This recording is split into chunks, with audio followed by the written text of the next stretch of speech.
Okay, so now that we have learned how to schedule a new patient appointment, we are going to move on to scheduling a continuing care appointment for an existing patient. Now we want to start with searching for the patient. That can be done one of the following ways. The first way is by searching for the patient in a patient-specific module. What that means is it can be searched from either the chart, family file, or the ledger. So if we choose the ledger, we can come over here to the little guy that has the arrow pointing towards him and hit that, and it'll pull up the patient dialog box. This way we can search with either the date of birth, first name, or last name.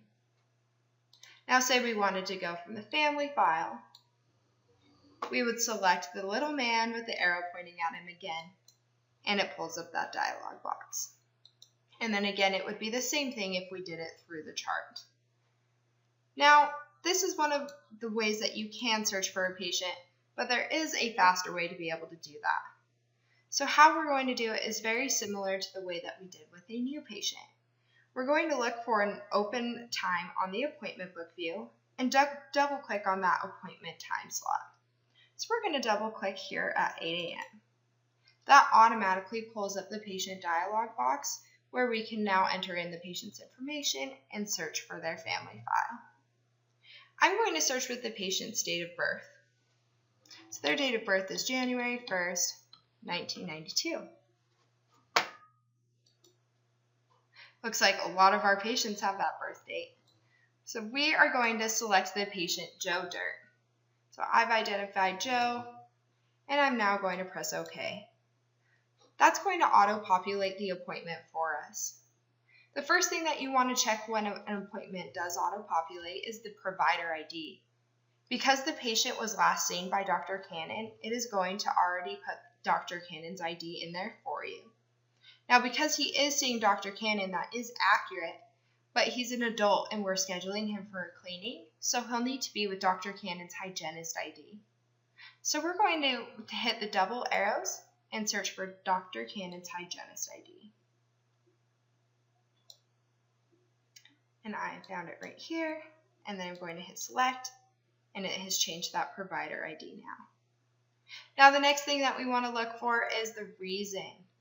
Since the patient is getting a cleaning, his cleaning appointment will be created by a multi-code. We are super lucky that we have these multi-codes made, because what that does is it allows us to not have to go through and put each individual procedure in. So all of our multi-codes are in the miscellaneous, so we're going to hit miscellaneous and scroll all the way down to multi-codes.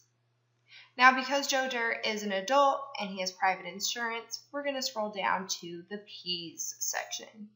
You can see here we're in the M's, and the next one is PAMs, the next one is DDM, and then PCN, and the P's. The P stands for private insurance. Because he is continuing care, he's an existing patient with us, we're going to select this one and then press OK. Now say Joe was a new patient, we would select the one above that has NP. But he is an existing patient, so we're going to stick with the CC and press OK. Again, this will auto-populate the $15 for fluoride. And since you are in the description already for the fluoride varnish, you'll want to check one other thing. By hitting the patient info and pulling up Joe Dirt's family file, you'll be able to go to his ledger and view any past due balances. Now, where you want to look for a past due balance is under the guarantor portion of total balance. As you can see under Joe's, it says $0. You might be wondering why it says $353 under patient insurance. If you look up above, we have a claim sent to insurance for a cleaning that Joe was here for on May 11th of 2016. That $353 is showing as the insurance's portion. So Joe at this time does not owe a balance. So we're going to go back to the appointment, and we are going to add into the description 0 BAL.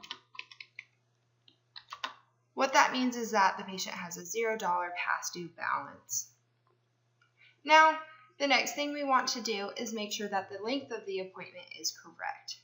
Joe is scheduled for 60 minutes, which is accurate for an adult cleaning.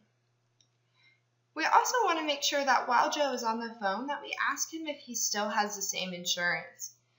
With people moving jobs so often and insurance changing, we always want to be making sure that they haven't changed their insurance information. This will save us time after scheduling the patient's appointment so that we aren't having to call them back to get their insurance information or having to get it at the time of their appointment. So let's say we ask Joe and he is still with MetLife.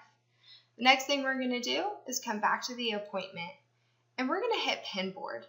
What that is going to do is put the appointment on our Pinboard over here to the right.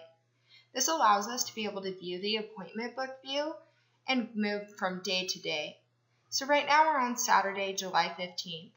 If we wanted to go to August 11th, we could do that and the appointment will remain on the Pinboard. Now say Joe wants to be seen August 11th at 9 a.m. All we have to do is click his appointment and drag it onto the schedule at 9 a.m. Yes, we want to schedule an appointment, and there we go. Now we've put it in Appt 2 because that is a hygienist chair. Appt 3 is also a hygienist chair. We could put it in either Appt 2 or 3 because they both allow private patients. Now, if it were on another day, you can see that we have private specific chairs. So if we were to schedule Joe on Saturday, August 12th, we would put him in Appt 2 only because Appt 3 for hygienist is Medicaid.